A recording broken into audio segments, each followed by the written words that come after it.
9h30, 11h avec Thomas. Il est votre invité ce matin, Thomas. Oui, je reçois ce matin l'homme fort des sports à France Télévisions, Laurent Luyat, parce qu'au moment où nous, on commence à penser à nos vacances d'été, eh bien, pour lui, c'est la grande saison de sport qui démarre avec Roland-Garros, avec le Tour de France, et puis cette année, bien sûr, les JO à Paris. C'est énorme pour vous, cette année 2024, Laurent. C'est vrai que j'ai calculé jusqu'au 8 septembre, j'ai 60 jours de direct, en fait. 60 jours de direct. Ouais, avec des directs de 7-8 heures, oui, voilà, comme un Roland-Garros ou sur les JO.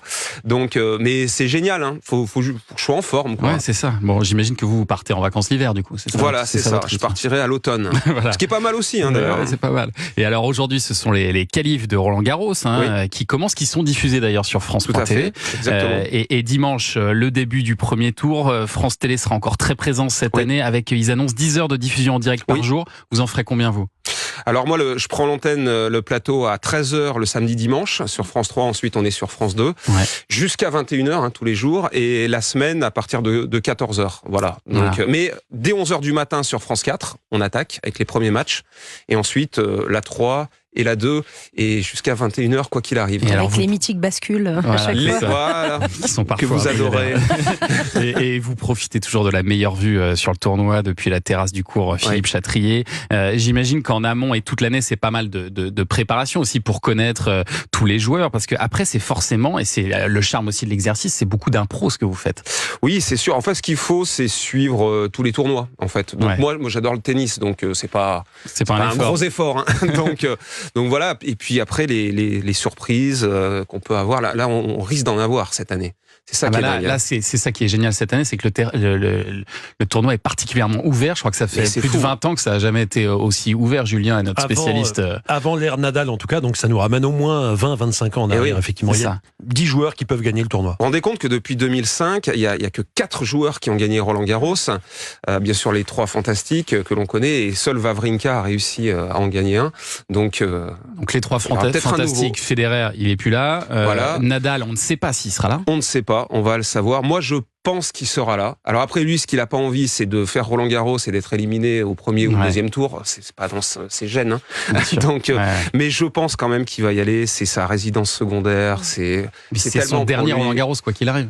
Alors, Tony Nadal, son oncle a dit, s'il gagne Roland-Garros, bon, c'est pas gagné évidemment, il aura envie de continuer. Ah oui.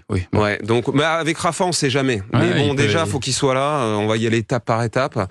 Plus, il est pas protégé par son classement, donc.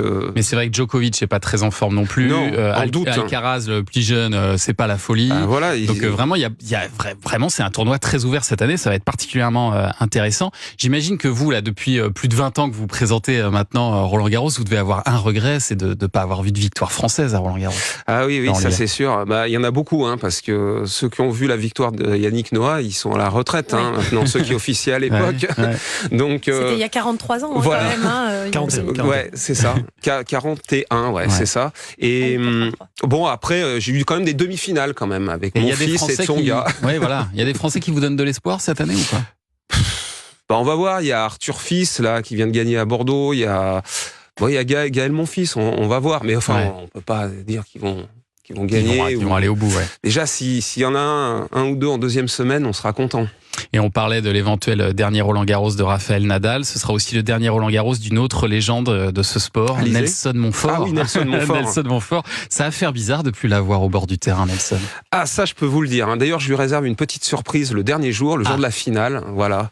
Vous verrez ça avant la finale. Mais c'est vrai que Nelson, c'est une légende. Hein. Je veux dire, il a marqué aussi le tournoi. Il est là depuis le début, c'est-à-dire 1988, depuis que France Télévisions a récupéré les droits à TF1.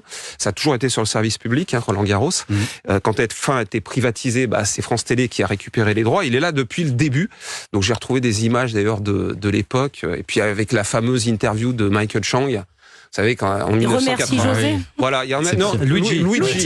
Voilà, alors que c'était Jésus. Il remerciait Jésus. Donc, Nelson avait compris que c'était le pizzaiolo de la porte d'Auteuil. Et alors, vous parlez des droits sportifs. Maintenant, vous devez les partager, France Télé, avec un autre acteur qui est Amazon Prime depuis 3 Video. ans, C'est frustrant pour vous? de plus avoir toutes les rencontres? Là, le contrat a été renégocié l'année dernière. Les 3 dernières années, en fait, ce qui était frustrant, c'est qu'on n'avait pas les matchs du cours Simone Mathieu, qui est vraiment le 3e cours le plus important, après l'Anglaine et Central, bien sûr. Ouais. Donc c'est vrai qu'il y avait beaucoup de Français sur le Simone Mathieu, on pouvait pas montrer une seule image. Là, en fait, Amazon a la Night Session, le premier choix, le match de nuit. Voilà, de nuit. Du soir. Donc, et tout le reste et sur France Télévisions. Et c'est eux qui choisissent quel est ce match? Oui, forcément. Ils ont un match, hein, donc c'est normal. Ils ont payé le lot, donc c'est eux qui choisissent le match. Mais on a tout le reste. Donc ça, c'est quand même extraordinaire.